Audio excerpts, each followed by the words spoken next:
we are opposed around the world by a monolithic and ruthless conspiracy that relies primarily on covert means, on infiltration instead of invasion,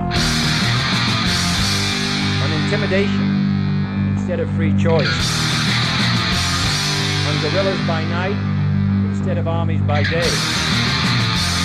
There is little value in ensuring the survival of our nation if our traditions do not survive with it. All right, welcome to episode 93 of the Abuse Hour. It is I, your host, Coffee Long, coming to you unsupervised, unmedicated, and an unchecked threat to society. What the fuck is this? All right. So as you can tell, I am coming to you once again from my secret underground lair, where I have been reviewing some news shits and getting some ideas down to put out to you motherfuckers. So yeah, before we get into it, I wanted to pass that true to the meme. I went and had a bacon cheeseburger yesterday. So this is not in keeping with much of a decent diet. I mean, it's not, I don't know.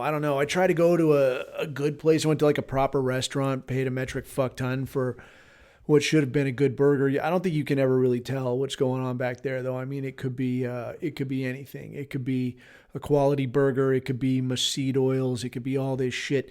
Who the fuck knows, man? But I kicked down, got a decent burger, and if you haven't seen the meme, I'm a big fan of memes, as you might guess. But there's this particular meme, and it's got a picture of a bacon cheeseburger, and it says the bacon cheeseburger is the ultimate white man's food. And the idea there is that the Jew and the Muslim can't eat bacon. The Hindu won't eat the beef. The lactose intolerant will not eat the cheese. And it takes a certain degree of societal agency to make the bread. So who can do all these things? You can, Goy. You can. And so can I, which brings us to where we are today. So today I wanted to hit on some of this shit that's gone on lately. Man, there's so much stuff going on lately. It's wild. I actually recorded something yesterday. Like there was so much going on. I was like, dude, I gotta put something out. So I was driving to go do something. I don't remember what, dude. Oh, I don't know, dude. I was going to get some cash out, man, because of this strike situation. And just in case it got to a point where like, yeah, you got no fucking stuff on the shelves out here. So, you're going to have to pay cash at some farmer's market or some kind of, some Yahoo has pirated all the shit paper and you're going to have to go and buy it cash from him, at his garage or something. I was like, all right, well, I'll be a guy with cash at least. I was going to do that, not buy shit paper, but to actually just get cash.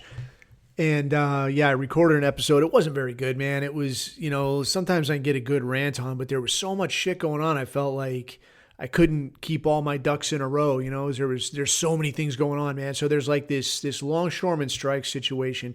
And that deal, for as much as it's wrapped up, it hasn't completely wrapped up because it's only 90 days, dude. It's 90 days, and then we'll get to some of the details on that. But the other shit that's going on, this thing with Iran, this thing with, what we had all kind of figured was like these people got no balls, dude. But apparently they brought some heat. And these Israelis are having to sit up and take notice, man. So I don't know, get your milkers ready. I mean, what the fuck do you want? Then, of course, the hurricane situation, and that's ripe material right there. There's a whole lot going on with that. And there's a good bit of, and you tell me, man, you guys get in my chat and get some ideas out there because as you do, you see some of these videos where there's like somebody talking to fucking Alexa, like, hey, Alexa, how did the U.S. government butt fuck these citizens and make it so they could steal their property? I'm glad you asked that. What happened was they seeded the clouds and created the unit, whatever. So, we'll get into some of that. And then I also wanted to hit on some guys were asking about some thoughts on some good food type thing for a bailout bag. So I thought we could just go through a couple thoughts on the bailout bag. Definitely not a one size fits all, not an end all be all type discussion, but some thoughts on this, man, because that's a big question, but at this point, a very valid question because there's definitely the weather component. There's definitely the civil unrest component. There's definitely the, like, you posted some shit we don't like component. So why don't you come out here? We just got a couple questions we want to ask you. Like, okay, why don't you ask from way the fuck over there? Actually, why don't you go down the road and fuck yourself and ask me after that, okay? Fucking tards. But anyway, fucking wild, dude, this shit that's going on. I mean, there's so much crazy shit. Lots of crazy shit going on. So let's get to it, man. So first, this strike situation. So I will imagine, if you're listening to this, you probably had heard something about it. The guys listening to this keep their eye on this kind of shit. But these longshoremen they kicked off a strike on the East Coast. And the way this situation pans out is and I didn't know this shit. I had to look into it and ask people and see what's what. So there's the West Coast and the East Coast Longshoremen Association. Again, if you work at the fucking ports and you know details more, and I fucked this up, don't, you know the deal. But apparently there's East Coast, West Coast, and the contracts come up every 6 years. So they don't come up during the same year. So like an East Coast contract comes up, okay, and then a few years later the West Coast contract comes up. But so they don't come up at the same time. So there's not a way that the whole country comes to a stop. But East Coast contract came up, and as it is, came up during an election year, like coming up right at election season, like less than a month away from a presidential election.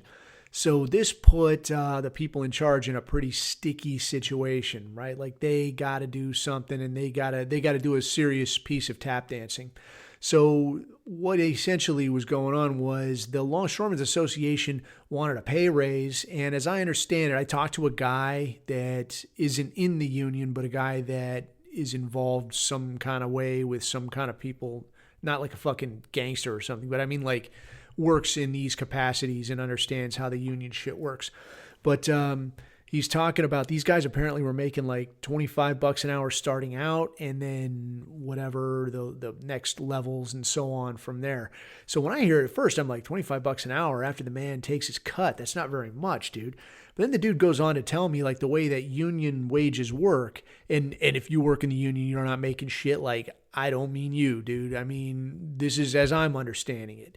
And apparently, like when you look at like $25 an hour and you're like, well, that kind of fucking sucks.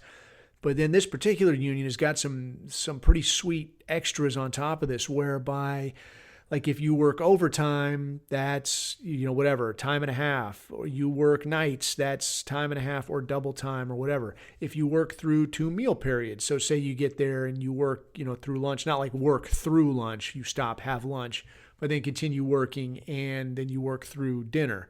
That's 2 meal periods. Then that's going to be, I don't know, time and a half, double time, some kind of shit. Holidays, same thing. Weekends, same thing. So you got all these components of like nights, holidays, weekends, meal periods. I don't know if it goes over 40 hours a week or whatever, but it becomes a situation very quickly where all of this shit stacks up, right? Where you're making, you could be making $1,000 a day easy. I mean, that's like Afghanistan in its prime type prices. Like there's not a thing wrong with it. What these guys wanted was they were asking for starting out at $75 an hour, which, motherfucker, dude, I'll go stack boxes like a motherfucker. I'll be out there in the heat of the day like, goddamn, coffee's gonna die of a fucking heat stroke. Like, you're goddamn right I am. For like $1,500 a day, you watch how fast I get dead. Like, I'm crazy out here. But this is what these guys were looking for. If you know better and you're like, hey, no, it's not quite like that, do let a guy know, because this is my understanding. This is what somebody told me. I'm not telling you this shit because I'm Joe Union over here. The other thing they wanted was they wanted assurances that the ports would not be automated. And I don't know for how long, into the foreseeable future or what. Apparently, ports in China are already automated, and as I'm hearing it, like the shit happens real fast, like functions 5 times faster than ports in the States. Haven't seen how Chinese people do some shit. I'm not so completely sure about that because, for a lot of reasons, like from what I've fucking seen, I wouldn't trust these people to park my fucking car. Like, seriously. Have you ever, like I mentioned this before, dude, have you ever been to an Asian market? Like, it's sketchy business, and it's fuck off if somebody's, some Asian dude is like, oh, fuck you, a racist motherfucker. Like, fuck you, dude. You know why you park way the fuck over there, because you people drive like ass. And they fucking do, man. Like, they have no concept of spatial relationships, and they'll run right the fuck over you. So, if you say, yeah, everything in China runs like fucking butter, I'm going to press X to doubt a little bit. But just the same, I do feel like if they try to implement automation here, that it would probably work a whole hell of a lot better than some union motherfuckers that are like, yeah, I need to take my third lunch today, get the fuck out of my way.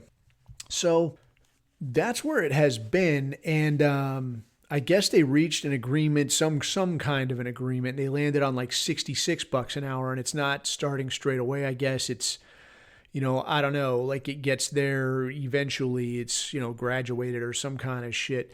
But it's only going to be like a 3-month agreement. It's like a 90-day situation. So it'll get through the election, and then we'll be right back at this shit. I guess the monetary piece, I'm going to imagine, won't be at issue, but there will be the automation piece. But my big question is like, well, so what are you going to fucking do when they're like, okay, fine, we're going to always have people offloading these boxes. Just the people won't be you. The people will be some fuckstick Haitians that we hire for $10 an hour.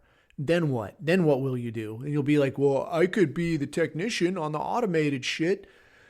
Okay, well, this is where you are today. Why don't you do that today instead of being a pain in the ass and making it so like, dude, I had a dude that I know that like, I thought this motherfucker would have known better. Like, I just assume people pay attention to some degree on these things.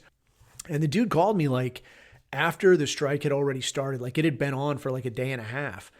And he's like, bro, is something going on? Like, why? There's not a lot of stuff at the store. And I was like, yeah, dickhead, there's a fucking strike, man. So people are probably hoarding a lot of shit. So you should probably go to the fucking store and get what you can while you can. He's like, oh, fuck, really, bro? I'm like, you fuck, really, bro? So this guy sends me pictures from like Walmart, and it's fucking spooky, man. It's spooky as fuck. It's like, you've seen like depictions of, like Soviet era type shit, whereas you got like one choice of whatever, fucking tomato soup or whatever. You got like your one option, and then you got over there, you got like your one option of cream corn, and then here's like the 3 oranges that you have to pick from. Like, pick one of these oranges, it's fucked up. And now, but here it was like, it's like they just built a Walmart and there's nothing on the shelves yet. Like, there's nothing. There's some plastic flowers over there. You can't eat that shit. It's plastic flowers. There you go. Yeah, he was in bad shape for a minute. He's like, bro, there's nothing here. I'm like, yeah, no shit. He's like, I'm going to have to run a hose up to my bathroom so I can wash my ass. I'm like, what? I don't want to hear that. Don't tell me those things. But anyway, they did get it worked out. But what had caught my interest initially with this strike situation was kind of the dynamic on how this plays against the election. And I think this is an example of a lot of this shit that goes on, where if you look at this, like you look at this thing, right? The unions almost always, they vote blue, dude. They vote Democratic because they want that government action. They want that big government action. And they're just trusting souls, I guess, in that way. So this is how they get down. They vote Democratic, they lean Democratic, and that's like nationwide. However, there are also some blue-collar fuckers. So, what you do see is a lot of these people that are leaning like, yeah, dude, I'm not real hip to this thing of you trucking in my replacement. I'm not real hip to this thing of like all the gays, all the abortion, all this shit. Most people don't like that shit. You're selling that garbage to fucking college kids, and that's really the size of it. So they were already kind of on the fence anyways. So to add to the mix, there was the option of the Taft-Hartley Act, whereby the government can order these people to go back to work. So like this whole collective bargaining thing, it's a bit of a sticky wicket. And I feel like, I've never had a hand in this. I never worked a union job. But I gotta feel like this is kind of an outdated tool to deal with, the labor versus management conundrum, because kind of the sticky thing to it, to me anyway, is that like, well, you can't really fire any one of us. Like, all these people are protected, but if you're going to hire somebody, you have to hire all of us. So you hire, Bunny Ears union, and then the union gets to decide like which of these workers gets to do this job. And then if somebody fucks up, then it's like, well, I can't just tell that guy, like, yeah, get the fuck out of here. You fucked up. You ran somebody over or something. Like, no, now I got to go to the union. And like, hey, one of your guys, it's kind of fucked up. Oh, yeah, don't worry about that. We'll take care of it. And whatever, put him somewhere else. if, the union doesn't owe you no favors, then maybe you just get shit canned. But I don't know, like maybe you're somebody's cousin, maybe somebody owes you a favor. Now some guy that's running people over keeps having a job when he shouldn't. Tell me that shit doesn't go on. But then the other side of this is that if the Democrats are depending on these union votes, right? But now there's the threat of, well, hey, maybe, these guys are going to come and tell us like, well, you have to go back to work without an agreement. Okay, well, how many votes are you going to lose off that? So the feds really can't say shit. Like they got to watch their step. At the same time, on the other end of this, if say like a Donald Trump has any kind of connection to this union, which reportedly, well, I can't say reportedly because I don't know from how much reporting there actually was.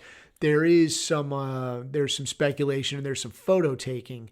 So like, oh, here's Donald Trump with that fucking Daggett guy. So I guess this guy Daggett was the head of the longshoremen's union.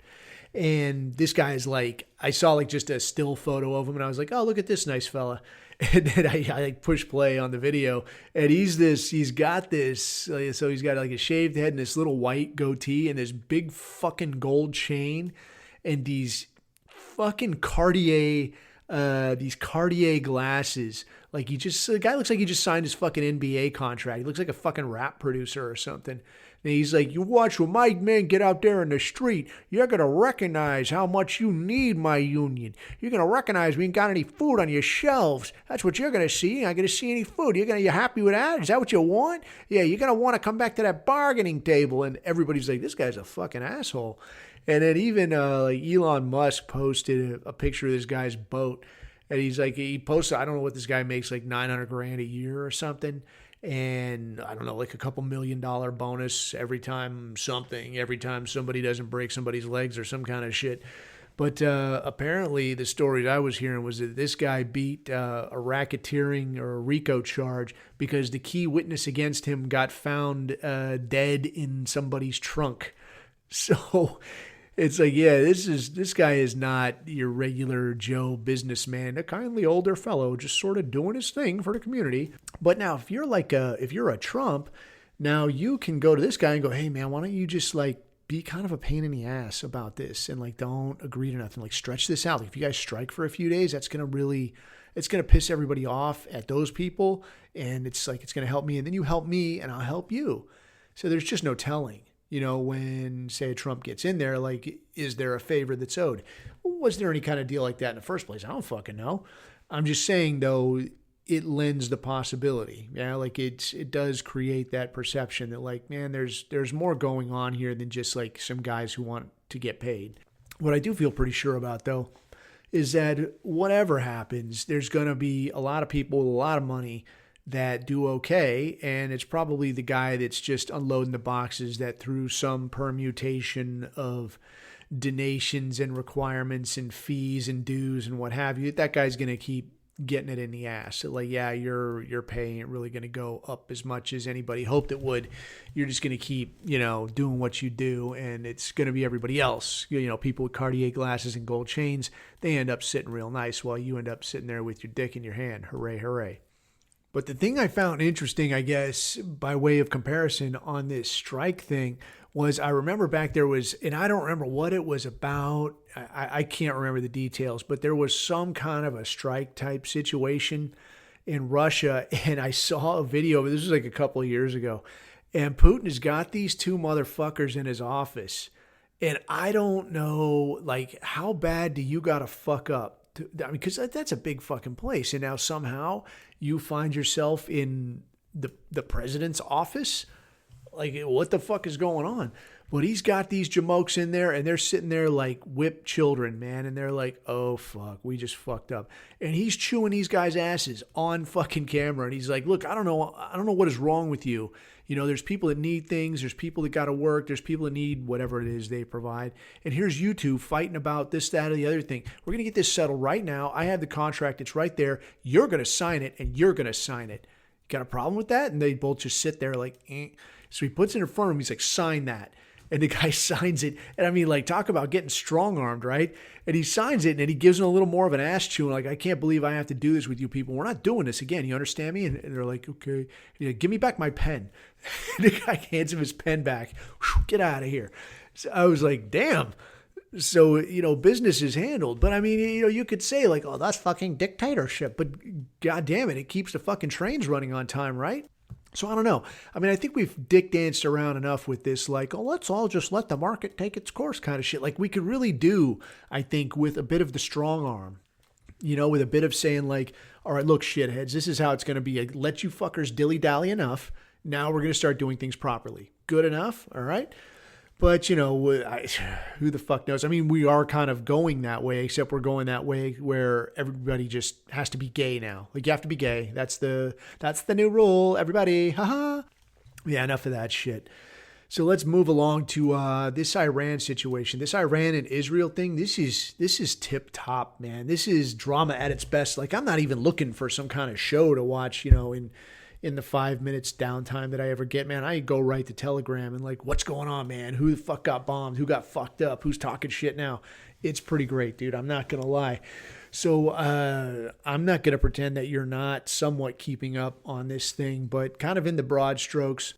Or if, I'll tell you what, I'm not doing this is my first show thing where like you don't know what's going on or why it's happening. Like you're going to have to listen and get up to speed if this is, you're just catching on to like the Iran-Israel thing, or if you think that like Israel is like a several 100-year-old place, or like they try to sell it like back to hallowed antiquity, like they're walking around here in sandals, riding fucking donkeys, and then one day some Arabs just decided they wanted to fuck around.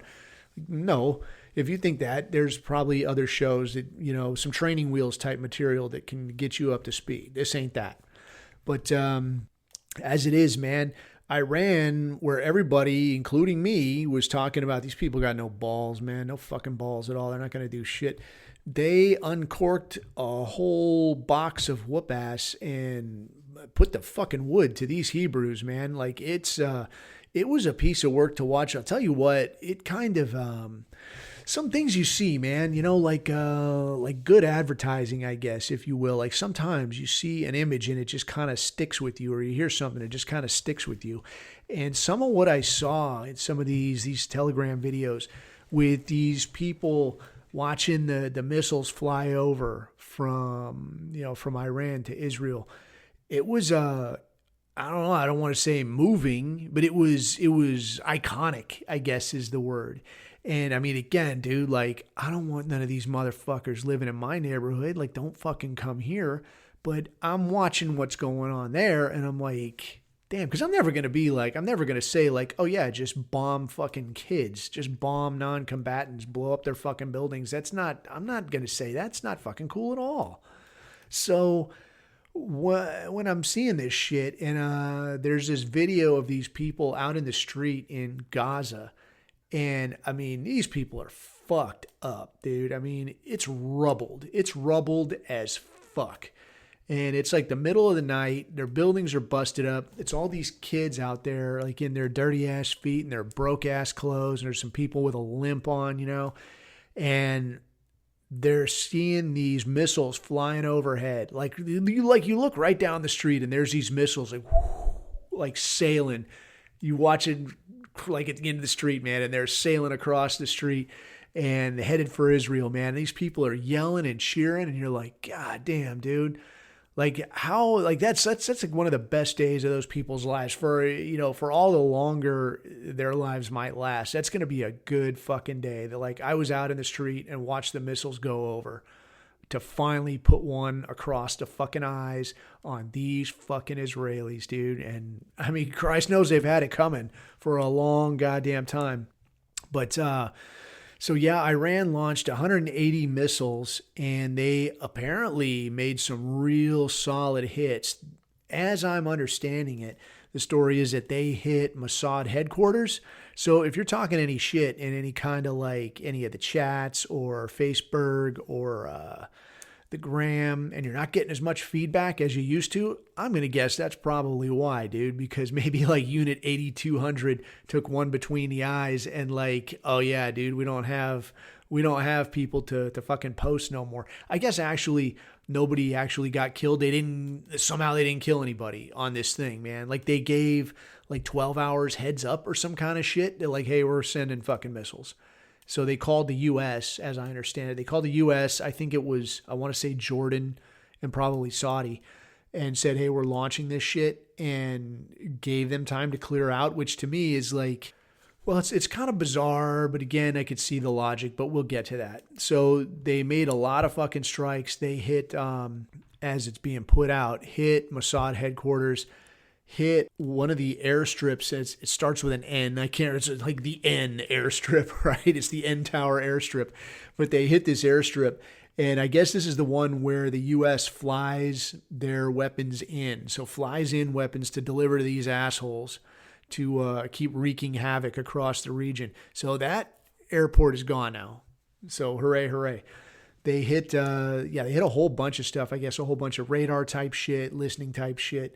Wrecked shop, dude. 180 missiles. It looked like some of them were hypersonic missiles, is what people were saying. Dude, I don't care. Apparently they have, that's not all they have. They got a lot left in the bag as I'm seeing it. They blew up a bunch of latest generation F-35s as well, which, haha, too bad, so sad, fuck sticks, right? But that has not completely deterred these Jews, so they have continued strikes into Beirut, beating the shit out of Beirut. I heard a piece today, just this morning actually. I saw a thing where the Lebanese foreign minister was saying that Nasrallah, the head of Hezbollah, had agreed right before he was assassinated, had agreed to terms for a ceasefire. Now, whether that's true or not, who the fuck can say? But like they say when you go to court, like you say you smoke somebody coming into your house, well, they did this, this, and this. Well, they can't really be here to defend themselves, can they? Because you killed them. Well, yeah, that's how it went down. But, where that does become an argument, we would see it as a bullshit argument. Just the same, it's an argument you got to deal with. So that's why in a lot of these cases, they don't, there's like this weird gentleman's agreement that you don't usually go for the head of state or that leading figure, because then it becomes this thing of like, oh, they were trying to make peace with you, man. They were trying to work things out. And like, well, nuh-uh. But now in the eyes of everybody else, you look like the asshole. So this is kind of where we're at now. So Lebanon is talking about, hey, Nasrallah was trying to arrive at a ceasefire, and then these fuckers blew him up. And now I guess they just made an attempt on the guy who took over Hezbollah from Nasrallah. Just tried to assassinate this guy. At the same time, I guess they hit a base in Syria. These Israelis hit a base in Syria, and this base is not like properly owned, but I guess as I'm understanding it, like kind of an extension of a Russian base that is nearby. So this was something that we saw a little bit overseas, where like you would be there, but like this is your part over here, and over there, that's, the Hodges part. They're, they work and live over there, and you're over here. But it's kind of technically Bunny Ears, the same base. So apparently since then, Russia has come out pretty straightforward and is like, yeah, we're kind of thinking Israel should knock that shit off. Like kind of a strongly worded hint that like, you're going to fuck around and we're not going to do this dick dance with you. We'll fucking punch you right in the goddamn mouth. So China has already come out as well and said, hey, Israel should be trying to foster peace in the region, not constantly attacking its neighbors. So to me, knowing that knowing that the U.S. is on the way down, I mean, this is just a mathematical fact, like it's in decline. And knowing that Israel, like they've had their credit rating downgraded a couple times already, and you don't have as many weapons and munitions as soldiers as you did yesterday, which was, more than the day before, and, and so on and so on. Like you're losing resources every single day. So knowing that, you only got so many missiles you can shoot, and there's only so much the U.S. can provide, when the two other biggest kids on the block say you should probably knock that shit off, I'd probably listen to that. But do you think these Hebrews are going to do that? Fuck no, they're not going to do that. They're going to keep on talking shit. So they're right back at it, talking about, well, we're gonna hit Iran's infrastructure, or maybe their nuclear facilities. So apparently Stuttering Joe has come out and said, like, oh, I told him not to do that. I said don't. Whatever. Okay, yeah, you said something. But apparently the word is that he put it to them that you should not do that shit. Don't go after infrastructure. Don't go after nuclear sites. That's going to make you extremely unpopular worldwide. Like, you're already unpopular. That's going to make you a fucking target. So Israel's response apparently was, well, then maybe we go after Iran's proxies and we start looking more at Syria, start looking more at Beirut and hitting more there. This is also not gone too well. They hit this, like I was saying, they hit this base in Syria that's kind of an extension of a Russian base, and then they're hitting into Beirut. But when they tried to actually roll into Beirut, they got worked pretty hard. So they've resorted just back to lobbing missiles in, but you're going to run out of missiles at some point. I mean, there's really only so many missiles. Israel isn't that big of a country. I mean, it's a big enough country, but when you're fucking around with literally every single fucking country in the region, like, maybe you're going to need a plan, dude. And like, hey, US, just give me more missiles. Like, that's not much of a plan. So, yeah, I don't know. I don't know how that's going to work out. I did see that Iran says, you hit back, dude. The next time it's not going to be like a warning, because there has been a steady escalation from Iran. Of like the first time, it was like lots of due warning, lobbing a missile into some empty field somewhere and like, boom, like, there, see, we could hurt you if we wanted to. So be cool. And everybody's like, yeah, pussies. And then Israel strikes into Tehran on Inauguration Day. And again, nothing. Well, we'll hit back when the time is right. I'll tell you a thing or two. And then waiting and waiting. And now here's 180 missiles. Like, no shit. Like, this is what you getting fucked up looks like. And now here's Israel again. Well, you can't do that to us. And I guess they did this thing where the Secretary General of the UN didn't come out to their satisfaction and condemn this strike against these fucking assholes. So they're like, well, he's persona non grata, which is essentially like, you can't come to our country. We don't recognize you. We don't want you here.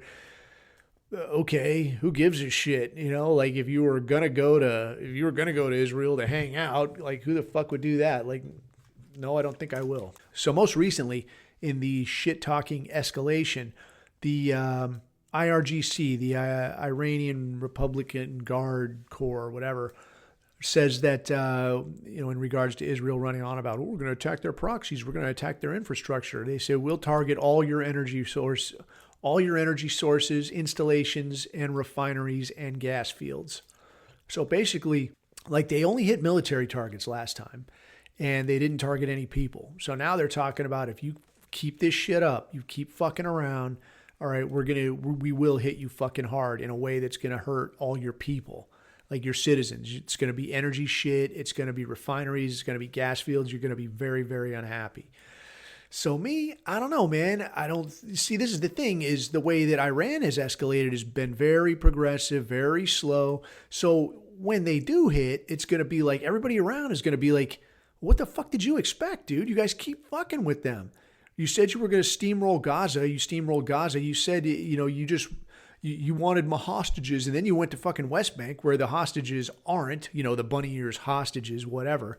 Then you went into fucking Lebanon, and now you're beating the shit out of Lebanon. You're attacking fucking Syria. You're attacking Iran.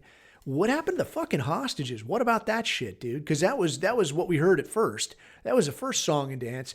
Look, if you'll give us back the hostages and you'll give us, we only have problem with Hamas. Okay, that's all we want is our hostages, and we want ceasefire. Obviously, this is not the case. Like, these motherfuckers they're going for theirs, man. They're making their run at the top of the totem pole. So I think it is going to come down to like a serious slugfest. And I'm not too fucking stoked because, because the U.S. is, got fucking 2 carrier strike groups over there. I think it's the Lincoln and the Roosevelt is what's over there, I think. And, obviously that's a lot of people that are, dude, be fucking straight. That's a lot of people that are going to get fucked up. All right. Because if this shit goes hot, that's going to be, Iran is going to launch a lot of those fucking missiles. And then you also got those Houthis out there. And the best you can really hope for from like an Egypt or a Jordan or even a Saudi is like that they don't help too much. Because the only reason that like Jordan and Egypt aren't jumping in on any of this shit is because we pay them not to. We pay a fuck ton of money to these assholes to just let Israel do what it wants. We just buy them off. That's why we have so much aid money going to these people. But if the U.S. is going to get its ass kicked too, well then that means I don't get any more money. So why would I stand here and watch this happen? No, man, I'm going to jump in on this. So now you got that to worry about. So it's really a sticky situation, man. And also too, these Houthis, man, these dudes in Yemen, these cats are really punching above their weight. I saw a video of what do you call like an unmanned surface vessel or some shit, like an unmanned boat, exploding boat. Hooray. A video of this thing steering towards a commercial, I think it's an oil tanker. And like the dudes, like they got these little security dudes on there and they're like plinking away at it, trying to hit it. They're not hitting shit. You're like just shooting into the water and they're trying to hit it. They don't hit it. And this thing runs into this boat and like boom, like this big fucking explosion. I was like, God damn. So these guys are really punching above their weight, man. And, it's pretty fucking wild, but it should raise concern if you're on one of these boats in these carrier strike groups that like, it ain't going to take much to send a couple of these unmanned exploding boats out there. And now what? Now where are you going to get help? Because that what do you call it? That resupply ship, the Bighorn, that was assigned, I guess, to the Roosevelt strike group. So this is a boat that provides like the gasoline and some of the resupply shit, the shit that you need to stay alive out there in the middle of fucking water, right? And run like flight ops and shit like this. You're not just going to go out there with everything you need. You're going to have somebody bring shit out to you. And that was this boat, the USNS Bighorn. This thing ran aground in Oman.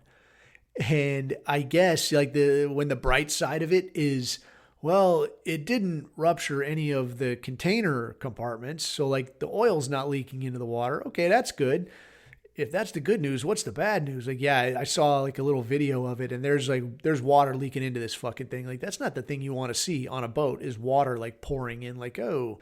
So like we talked about earlier, like you get out there, okay, great, you're out there, man. But now the longer you're out there, it becomes exponentially difficult to stay out there. You start running out of shit. Things start breaking. The mechanisms for supplying you out there start to break down. And now, before long, all you're trying to do is survive. Like you're not out there effectively fighting.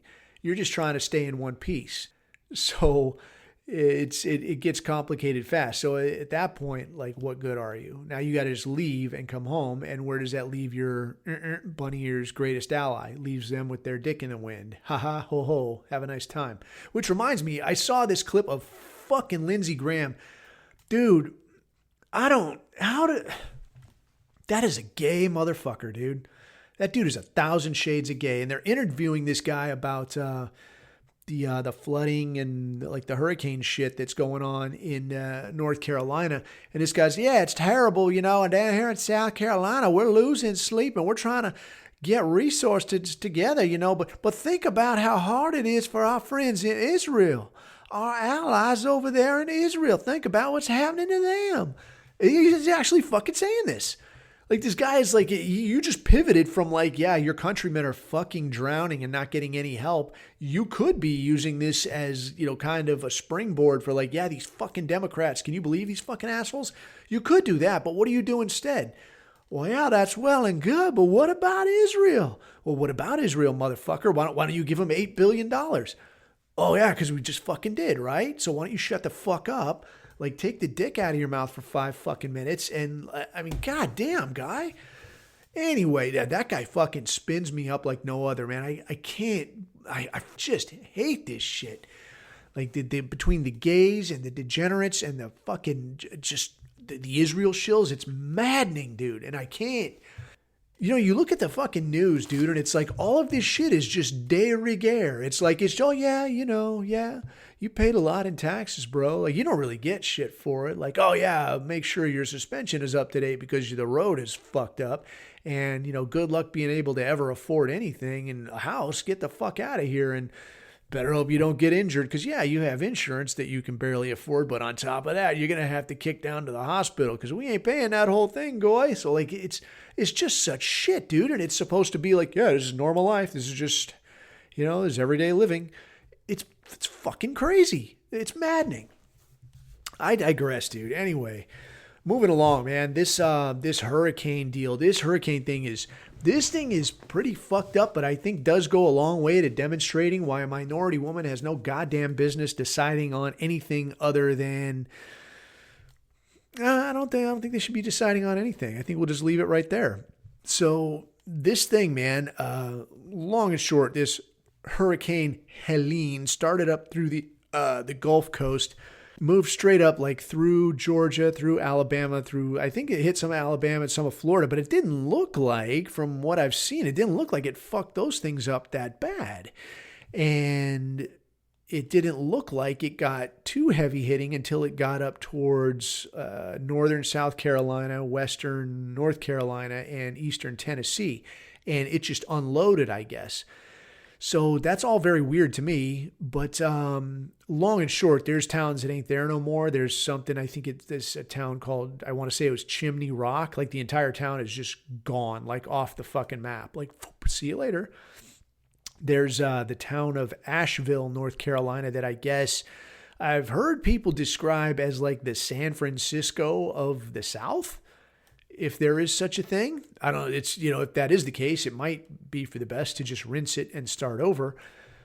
But then I see some of these videos, dude. I see little videos coming out like, Libs of TikTok puts this shit out, and you see like fuckers are talking about like, some of these was sundown towns, and that's the wrath of God right there. And like, dude, you're a literal fucking bioweapon, man. You're a two-legged fucking bioweapon that rapes everything that moves and steals everything that doesn't. So you're talking about the wrath of God. Like, dude, wrath of God is still, on the docket. So we'll see how that pans out. But in any case, yeah, these people got fucked up, dude. So there's some people way up in the hills and stuff, I guess, and it's been days and they just aren't getting much in the way of help. And I guess there's a lot, I don't know from a lot, but several people with private helicopter pilot licenses. They were getting out there and I guess airlifting a good few people out, helping people out and so on. People taking donations, trying to get shit out there, get food out there, get medical stuff out there. And I'm hearing a lot of stuff of like FEMA is showing up saying, oh, no, you give all those donations to us. We'll dole it out as needed. You hand this to us. We'll put it where it goes. And what I'm hearing from a lot of places is that none of this shit is being sent in there. These people are basically being left to just fucking die. People are being told, like, yeah, you're going to stop flying missions in there trying to get people out. Nobody is going to fly their drones over. None of this shit. You're not going to do any of this shit. And if they had rescue missions going nonstop and like, yeah, we got helicopters running, we got boats running, we got all this shit. I can't have you in here fucking around with drones, crashing helicopters. That would be fair and reasonable. But from what I'm seeing and hearing, it doesn't look like that's what's happening. It looks a lot closer to more like a situation of we're just going to fucking starve these people. Fuck these people. Let them twist. And I would be inclined to question some of that. Like, yeah, maybe it's propaganda. Maybe it's bullshit. Except when I got to look at this other shit where I'm looking at this FEMA thing and it's talking about, yeah, dude, they had, around $1 billion in a budget for FEMA, and they pissed away a huge chunk of it on illegals. Like, they're talking about around $640 million they spent on housing, feeding, and transporting illegals, illegal fucking immigrants, or as they describe it on the FEMA site as non-citizen migrants. So I think it is an interesting point to sort of, I don't know, how can you say, like, specify the difference between immigrant and migrant. So immigrant is more like the idea of you go somewhere and now you're going to live among these people as part of this society and like do your best to fit in. And like, yeah, dude, I'll tell you, like I've talked on here a couple times about like, yeah, maybe, shit gets weird. You got to go somewhere else, got to set up shop somewhere else. In that case, I would be an immigrant. I'm going to go somewhere else. I'm going to learn your language. I'm going to try to fit in here. I'm not going to be a pain in the ass. You got political issues here? That's your fucking problem, dude. I'm just the fucking visiting team. I'm just here to try to stay alive. I'll do the best I can and I'll stay out of the way, but I'm not going to walk around talking about like, yeah, man, I'm just here to make a couple of dollars. And when I'm done with this, or if your place falls on its ass, I'm just going to head back to where I'm from. That would be closer to a migrant. So you can sort of compare that to when you hear about like migratory birds or something, right? So like a bird goes here during this season and then later on it migrates over here for the warm weather and then does whatever. And then in the next season, it migrates back to where it was. It just moves around. All right, it's not ever attached to that place. It's not attached to any of the flora or fauna that's there. It just moves in, it does its thing, and then it moves on. So when you're saying like these are non-citizen migrants, like, yeah, they're not citizens. They're just here, for a while. Maybe they stay, maybe they go. That's really up to them, man. You're just going to fucking pay for them. That's the thing. So to me, I'm like, all right, dude, you're spending this kind of money on these people that are like, let's not fuck around. Like, you know why they're here. They're here because they're cheap fucking labor. That's why. They're here to displace you and make it harder for you to stay alive. Make it so you can't afford to go have a wife, go have a kid, go have a family, go buy a house. You got to move somewhere else. You got to go fucking be a bartender in goddamn Mexico or some kind of shit because you can't afford to get a proper job in the country you were born in. That's why those people are fucking here. All right, so that's what you're spending $640 million on. So now when this hurricane things happen, and now they're talking about like, yeah, well, we're going to take care of those people. We're gonna give them $750. Just like the people in Maui, like you lost everything. These people basically fenced you in so you could fucking burn up. And now, okay, you got out. Here's like your $750 prize. In the meantime, you're burning through all this fucking money. You're providing hotel rooms to fucking illegal immigrants, so they can kind of get their feet on the ground, get set up, and we're going to get out here and make you a proper American, right? So we got you all taken care of, dude. And I actually talked to a libtard about this, man, and the answer I got was like, well, I mean, what amount would satisfy you? I mean, these people have lost everything. I mean, what amount is going to satisfy you people? I'm like, what amount? Like, yeah, obviously, first I said, okay, the government can't just replace everybody's house, but I'll tell you what, as sparsely populated as like Appalachia is, I'm willing to bet that $16 billion could probably come pretty fucking close to replacing everything those people lost. You could repave the roads. You could pay all the workers to put everything in place, rebuild every fucking house, and probably pay those people for the days they missed work. Rebuild every Walmart, rebuild every Chick-fil-A. Is that going to cost $16.7 billion? Just the 16.7 they burned through in the last week? I don't think it will. Maybe throw in the extra 640 million you pissed away on illegals. I bet you could put it together real nice. I bet it would look real good. It'd look just like the real thing. You get the same spray paint on the fucking walls if you want. Like, yeah, there was a fucking thing over here. Yeah, dude, it's just like it was before. Perfect. Right? It's not going to cost no fucking $16 billion. You'll be getting a bargain. But what are we going to do instead? $700. That's what you're going to fucking get.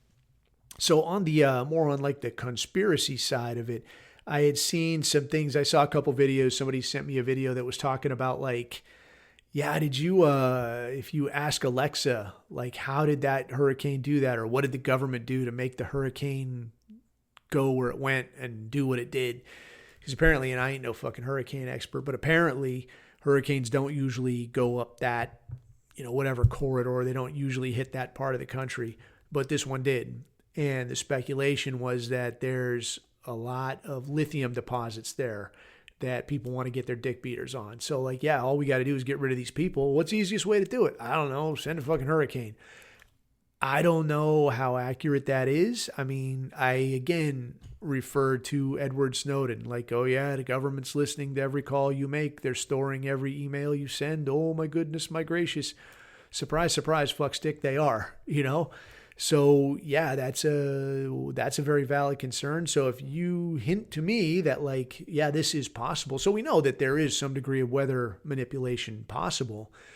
But when you kind of throw in all these other factors of like, yeah, we're going to do it because this is a mostly white population in a state where we don't want these people voting. Plus, if we get rid of them, there's huge lithium deposits right there that we can snatch up. And it's not going to cost us anything because, oh, so sorry, we already spent all the money on your replacement. That's a lot of things to coincide to say that, like, oh, yeah, no, this wasn't on purpose. So in that sense, whether I know anything about manipulating weather or not, which I don't, but even not knowing anything about it, I could look at all those little coincidences and say, yeah, I could see where this makes sense. The one thing that I guess would be the fly in the ointment is the fact that this is going to really tilt some people against the government currently in place, against the incumbent presidency, right? But then I kind of go back to like, well, if you were never planning on actually losing, like if there was no real risk of losing, then what's the fucking difference?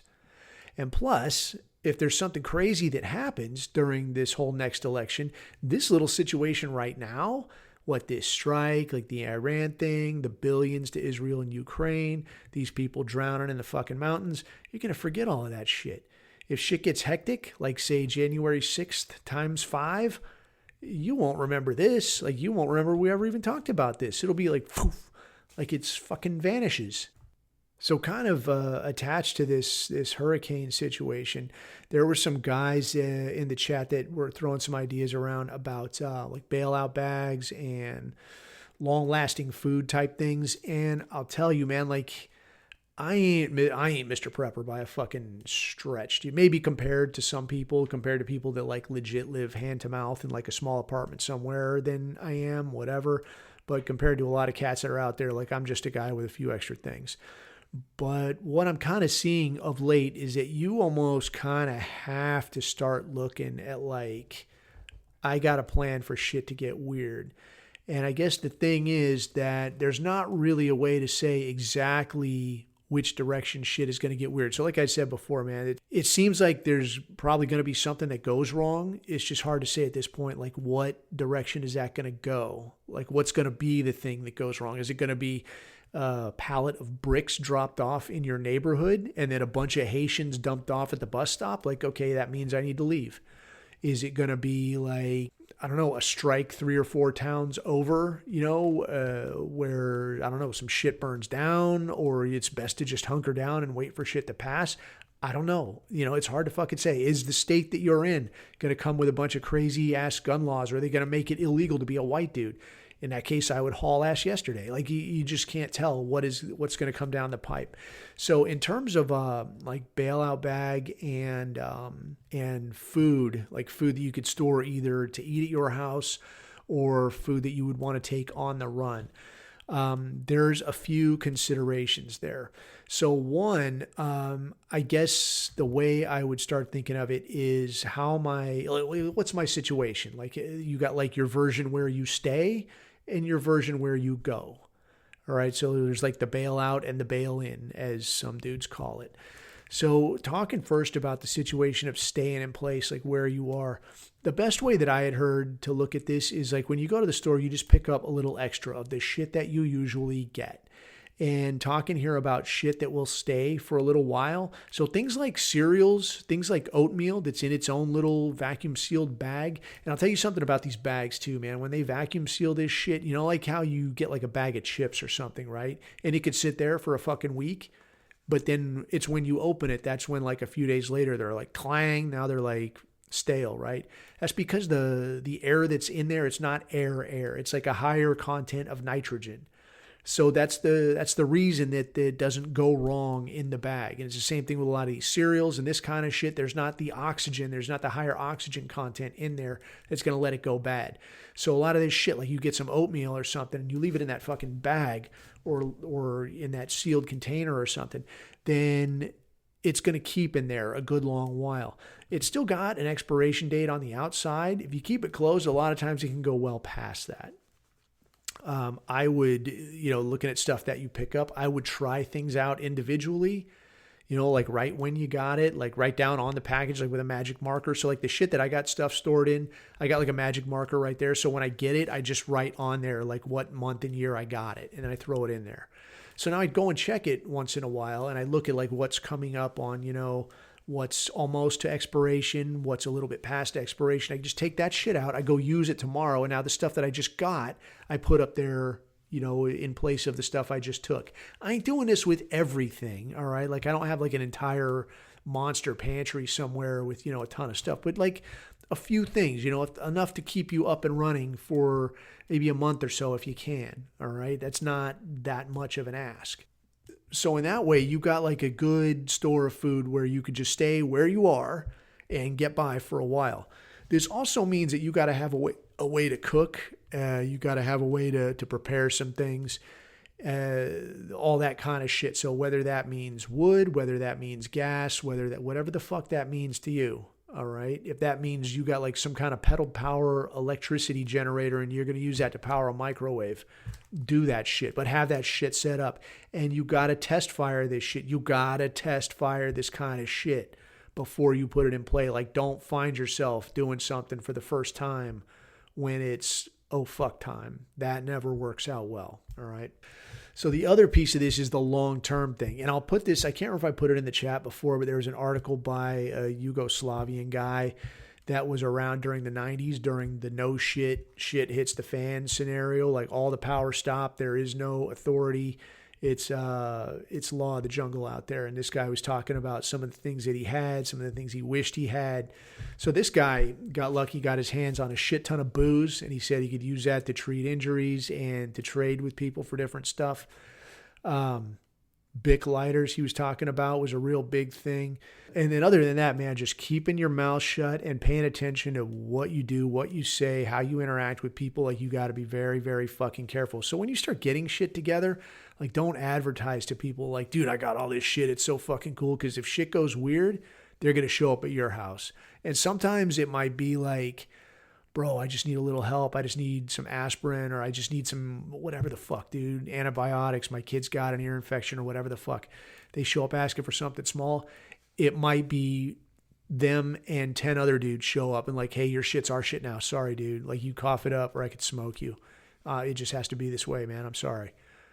You don't want that, man. You don't want to be in that fucking position. So it's easiest, instead of like, yeah, I'll gun motherfuckers down. Like instead of, having to go to that length, just don't fucking say nothing. Like keep this shit to yourself. All right. So looking at, and that was the other thing, I guess, is the long-term thoughts on food. There's some good stuff out there. I've heard Mountain House recommended. I've tried that. It's pretty decent. What you got to keep in mind is that a lot of these infinite storage type foods, they're like nothing stores infinitely, but a lot of them, they're not as many servings as they say, and you gotta have some fucking water either to prepare it or to metabolize this shit. Because like an MRE, you will shit cement for a week, dude, if you're not properly hydrated. You do not want it. The other thing about that on MREs, like these things, they do work good and they do keep a really long time, and there are a lot of calories in those things. So that's cool. The other thing about that though is that like these are not delicious, dude. And me personally, like whatever that preservative that's in them, it gives me a fucking monster of a headache, dude. Like I don't know what it is or why it is, or if I got like some kind of mystery allergy with MRE additives, but whenever I would have that shit, it's like crack, like you're going to know it, dude. Like this is going to suck real bad. It's like, all right, fuck, here we go. So for me, I would usually try to bring other shit like beef jerky, dried fruit, salami would keep pretty good. You got to keep it kind of cool though. But if you keep it in that fucking wrapper, like the big ass, like whack somebody on the melon with a fucking salami thing in that paper fucking wrapper it comes in, it'll last a pretty decent while. So something like that, you could use, like if you got to walk it off. And that's kind of what I was aiming at with like the bailout bag type thing. So I don't want to get too far in the weeds on anything and everything I would ever put in a bailout bag. But the thing I guess a way I would think of it is like you look at this North Carolina situation. Like if you were up there, like you ain't driving out. If you ain't got a boat, you probably ain't boating out because it's down fucking hill. Everything's fucking flooded. Everything's shitty. Everything's mud. You're going to have to fucking walk it out. You're going to have to figure this shit out. So what are you going to want to have with, dude? You're going to want to have some fucking boots that you can move in Shit that's broken in. Don't get some brand new shit. And now you walk for like a day, you got some bastard of a blister that you're like, this sucks ass. You're gonna want boots that are broken in. You're gonna want some shit called moleskin. If you can't get that, a lot of times you can just use tape. And the way this shit works, like moleskin is like this kind of one-sided, kind of fuzzy shit. It looks like the skin of like a kiwi fruit.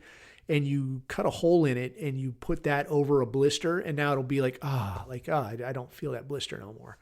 So this is really good when if you got a blister somewhere. The way that kind of comes up is, even if you're like, dude, I got boots that are super broke in, I've walked all fucking over in them. As soon as they get wet, dude, or if you get super, super sweaty, that shit changes a little bit and shit starts rubbing where it didn't rub before. So now you're going to get a fucking blister. So you're going to want something like this. If you get a blister, like treat that shit immediately. As soon as you feel that squeak rub feeling that starts to get a little hot, like stop what you're doing. Not in a little while, not in an hour, not at the end of the day. Stop fucking now. Treat that shit. Like get something over it. Put fucking tape, put fucking moleskin, put something. Because you will be extremely unhappy trying to walk with blistered up feet. So yeah, beating that to death. Like the weatherproofing is always a concern, and that could be like, whether that means you got to stay warm or you got to stay out of the sun, whatever it is, consider that shit, dude. So if it's 1,000,000 degrees, you're going to need a shit ton of water. If there is a shit ton of water around, you're going to need a way to purify it. Don't just start drinking up whatever the fuck water you walk by. You're going to get dead super quick. It's no good. Like I said, you're going to need to stay warm. You're going to need to stay cool if it's going the other direction. The only real change of clothes I would bring is socks, dude. You've got to have some fresh socks. If you bring one extra set of pants, that's more than enough. Because if you're walking for more than a week, like you fuck something up. Like if you walk for a week and you can't find help, like you're probably walking in circles and doing something stupid. I don't know what to say. But in that sense, then, man, I would focus, if I was going to bring extra shit, just socks. And then in terms of food, yeah, I would try to travel light. Don't bring like food. Like if it's heavy shit, like the salami, that's would be like a treat that I would not bring too much of. So this is exactly the time for like the MREs. Like it's nasty as fuck, but it's a lot of calories in a small space. And if you, before you get ready to crack open an MRE, like if you crack one open, it's got that big plastic outer pouch. Like that thing's waterproof as fuck. Right, but if you crack that open, each thing is in its own like plastic waterproof wrapper. So what you can do is crack open an MRE, get rid of the shit that you're not going to use, like the fucking salt packet or the fucking spoon or whatever the fuck. All right, like have a spoon. Use one fucking spoon, the racing spoon. All right, dude. Everybody used to have one of those. It's the damnedest thing, man. It was in this book called Bravo 20 about an SAS patrol that got fucked up pretty bad during Desert Storm. And one of the things they were talking about was this thing they called the racing spoon. And dudes would have a spoon like rigged to their gear. So if they ever saw something they could get a bite of, they could just like zing, like pull out their spoon and like, get over there and get a bite of it. And I'd see dudes do that. And then I was thinking like, motherfucker, if I'm eating something and you come at me with a spoon, you're getting fucking worked. Don't come to me with no fucking spoon, dude, when I'm fucking eating. Anyway, I digress, dude. So yeah, though, you crack open one of these MREs, you get rid of all the useless shit. And now the stuff that's left, the stuff you're going to eat, you just tape that up with like one slim strip of like duct tape. All right. And you're going to be good to go. So you put a couple of those, like you put, say, 4, 5, 6 of those into a bag. I mean, there's your food for a while. You need to focus more on water, dude. Like, how can I bring water? Where can I get water? That's going to be a primary concern. As far as, other food considerations, man, I would kind of, looking at something like this hurricane thing and how would I get the fuck out of Dodge, I would kind of stagger this thing where I've got bigger, comfier things I can eat in the car, like a big fucking supply of water in the car. Now I'm cruising and I'm going as far as I can. And when I can't go no more, if that means I got to wait and maybe let the water go down, because I'd rather wait a day and let the water go down and I keep driving instead of fucking walking for the next 3 days like an asshole. That would suck, right? So if that means sitting in the car and waiting a couple days, it doesn't matter because I got food and water right here. I can fucking wait a while. When that starts to burn out, though, now I got this bag with as much water as I can carry and I got some food. like MRE, like light type shit, Mountain House, whatever. Some good light stuff. Then I'll take my chances walking it off. If it looks like, yeah, dude, it's been a few days, nobody's coming, this doesn't look like it's going to fix, we're going to have to fucking, we can't go back and go a different way, right? We're going to have to walk it off. So now this plan gets put in place. Apart from that, man, I would bring, I think I'd mentioned some of this shit before. I would bring a toothbrush. I would bring like wipes, because that shit that'll change your life, man. Just like a little hoe bath in the bush. Like, oh, man, I feel so much better. All right, brush your teeth. Oh, yeah, I'm going to make it, dude. You got food, you got water, you got dry socks and clean teeth. You are good to fucking go. All right? You don't got to worry about anything. Apart from that, I would definitely not leave the house unarmed. But, that's something I think we can get into another time. So I hope that answers some questions, man. If you got specific questions, do hit me up and I will do what I can to get you a straight fucking answer. But until next time, that's about as much as I can stand, and I'm sure you've had your fill as well. So leave this shit where somebody can find it and refer it to a friend, because as we say, the world needs more people like us. And until next time, keep your eyes on the horizon, keep your neck out of the noose. I have been Coffee. These are my takes.